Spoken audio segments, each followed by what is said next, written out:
Hey guys, Brittany here for Tech Tip Tuesday. Today I'm going to show you how to use one of my favorite apps. It's called PhotoScan and it's available for free both on iPhone and Android. So the purpose of this app is to help you digitize old photographs. Maybe you've got vacation pictures or maybe you've got old family photos that you'd like to have a digital copy of. This app allows you to do that for free and it's really simple to use.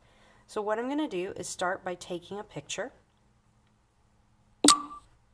and then these dots and this circle are going to appear. And what I'm going to do is move my phone so that the circle is over the dots, and the app is going to take multiple photographs as I do this, and it's going to use those different images that it takes to create one master image.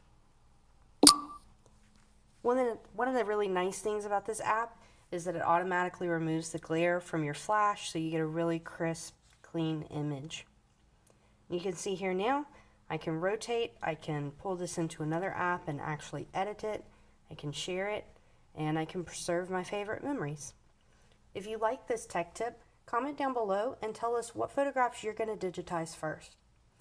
Thanks for watching, and if you like our tech tips, be sure to like, subscribe, and share.